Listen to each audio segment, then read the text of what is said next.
নমস্কার বন্ধুরা, আমার চ্যানেলের আরো একটি ব্লগে আপনাদের সবাইকে স্বাগত। আগের ব্লগে আমি আপনাদের সকলের সাথে শেয়ার করেছি আমার জন্মাষ্টমীর পুজোর কিছু মুহূর্ত। এই পর্বে আমি শেয়ার করব কিভাবে আমি জন্মাষ্টমীর জোগাড় করেছি। প্রথমে আমি চলে গেছিলাম কলকাতার বাসতলায়, সেখান থেকে ভগবানের জন্য প্রয়োজনীয় কিছু গয়না আমি কিনে নিয়েছি।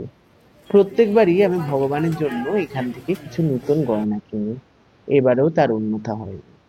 তারপরে চলে গেছিলাম ফুল মার্কেটে। ফুল মার্কেটে গোবিন্দর জন্য ফুলের মুকুট, মালা, ঘর সাজানোর জন্য কিছু ফুল, গোলাপ, এইগুলো সব কিনে নিয়ে বাড়িতে এসেছিলাম। প্রত্যেক পুজোতে আমি ঠিক করি নিজে হাতে মালা গেঁথে ভগবানকে নিবেদন করব। হয় কিছু ভোগের জন্য রান্না করি, অথবা মালা গাঁথি, যেরকম যেটা সম্ভব হয়। এইবারে দুটোই করেছিলাম। তো প্রথমেই মালার জন্য প্রয়োজনীয় জড়িগুলোকে সাজিয়ে নিয়ে, তারপর পদ্মগুলোকে ছাড়িয়ে নিয়ে পদ্ম, গোলাপ আর জড়ি দিয়ে একখানা মালা ভগবানের জন্য করেছিলাম। মালাটা মোটামুটি রেডি হয়ে গেছে। অবশ্যই জানাবে বন্ধুরা কিরকম লাগলো এই মালাটা। তারপর পদ্মের যে এক্সট্রা পাপড়িগুলো বেঁচে ছিল সেইগুলো দিয়ে আমার ছোট্ট গোপালের জন্য গোলাপ দিয়ে একখানা মালা তৈরি করে নিয়েছিলাম। এরপর তাল ছাড়ানোর পালা। বাঙালি বাড়িতে জন্মাষ্টমী মানেই হচ্ছে তালের বড়া, তালের মালপোয়া, পাটিসাপটা, ক্ষীর, এইগুলো গোবিন্দকে নিবেদন করবে। আমাদের বাড়ির ক্ষেত্রেও সে একই নিয়ম। তো তাল ছাড়ানো তো আমার কাছে একখানা বিশাল কঠিন কাজ। তাল ছাড়ানো, তাল ঘষা দুটোই খুব কঠিন কাজ আমার ক্ষেত্রে। দেখো বন্ধুরা কিরকম অপটু হাতে তালটাকে ছাড়িয়ে নিচ্ছি। তাল ছাড়ানো হয়ে গেলে তারপর হলো তাল ঘষার পালা। তাল ঘষার আগে মালপোয়ার জন্য আর তালের বড়ার জন্য নারকেল কুড়িয়ে নিয়েছিলাম, তারপর শুরু করেছিলাম তাল ঘষতে। তাল ঘষতে আমার বেশ অনেকখানা সময় লেগে গেছিল, তার সাথে হাতটাও যন্ত্রণা হতে শুরু করেছিল। তালটা কষ্ট করে ঘষা শেষ করে নিয়ে তারপর তালের বড়ার জন্য ব্যাটারটা বানিয়ে নিয়েছিলাম। নিয়ে একে একে তালের বড়া, তালের ক্ষীর, তালের পাটিসাপটা এইগুলো একে একে বানিয়ে নিয়েছিলাম। যদি আপনাদের কারোর তালের পাটিসাপটা, তালের ক্ষীর এইগুলোর রেসিপি লাগে তাহলে অবশ্যই কমেন্ট বক্সে জানাবেন। আমি চেষ্টা করব পরবর্তী ভিডিওগুলোতে এই রেসিপিগুলো আপনাদের সাথে ভাগ করে নেওয়ার। তালের পাটিসাপটার পুর রেডি করার পর আমি আমার বউকে বললাম, আমার হাতটা প্রচন্ড ব্যথা করছে, এবার তুমি মালপোয়াগুলো ভেজে নাও। ও দেখুন বন্ধুরা মালপোয়াগুলো ভাজছে। মালপোয়াগুলো ভেজে রসে চুবিয়ে নিয়ে পাটিসাপটা রেডি করে দুজনে মিলে ওপরে চলে গেলাম ফুলদানির ফুল সাজাতে। দুজনে মিলে অতি কষ্টে যুদ্ধ করে ফুলদানির ফুলগুলোকে সাজিয়ে নিয়েছিলাম। দেখো বন্ধুরা কেমন হয়েছে ফুলদানি সাজানোগুলো, সেইগুলো অবশ্যই কিন্তু জানিও।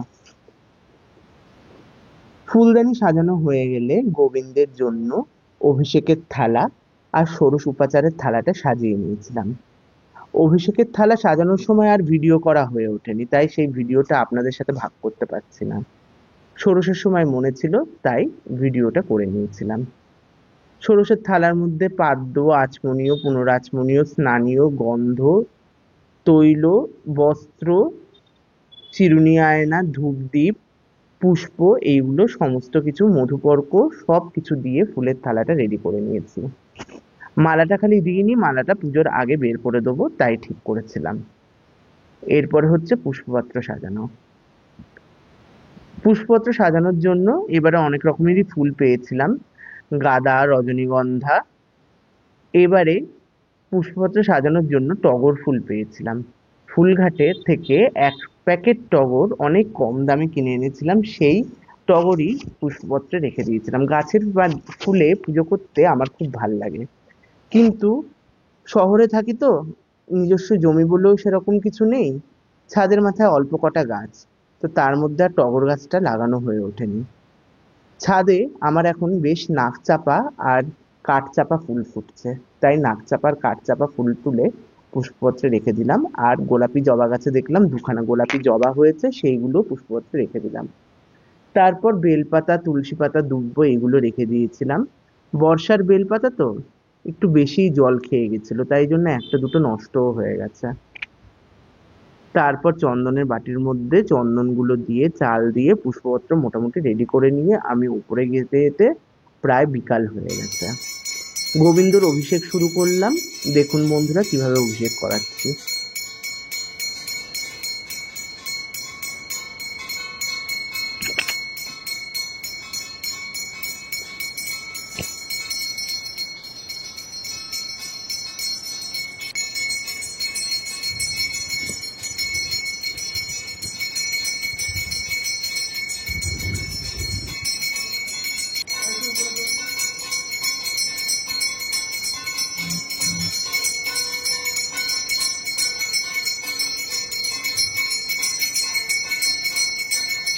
অভিষেক হয়ে গেলে আরতি করে, ভগবানকে মুছিয়ে আরতি করে তারপর তাকে চন্দন দিয়ে খুব সুন্দর করে সাজিয়ে দিয়েছিলাম।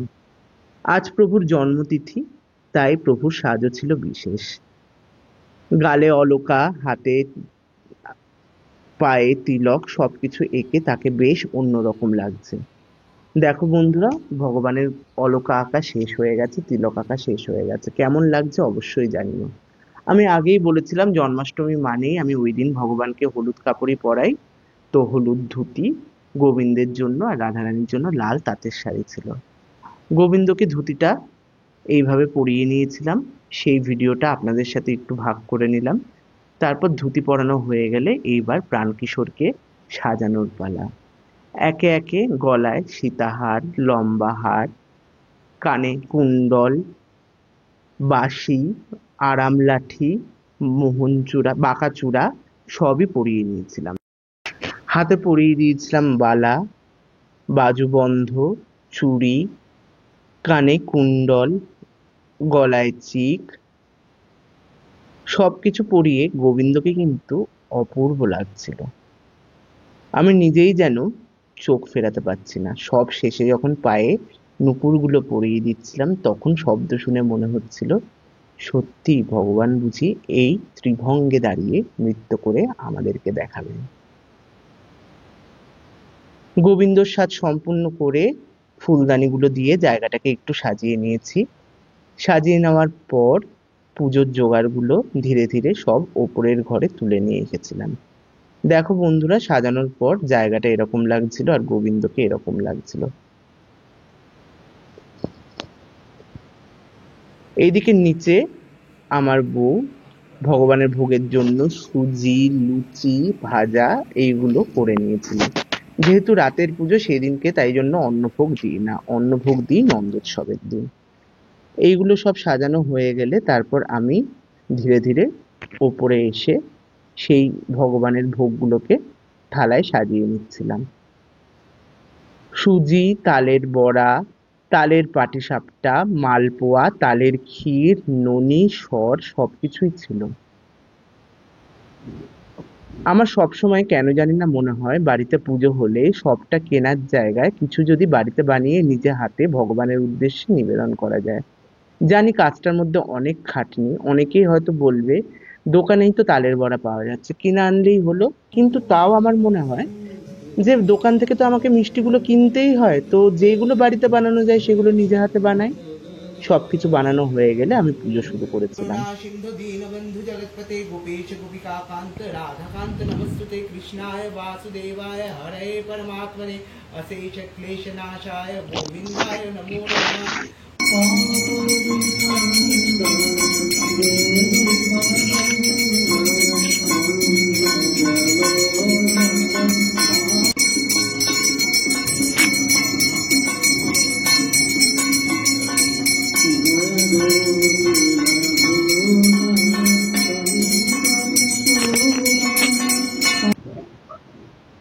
পুজো আর আরতি শেষ করে আমি বসুধরা দিতে চলে গেছিলাম।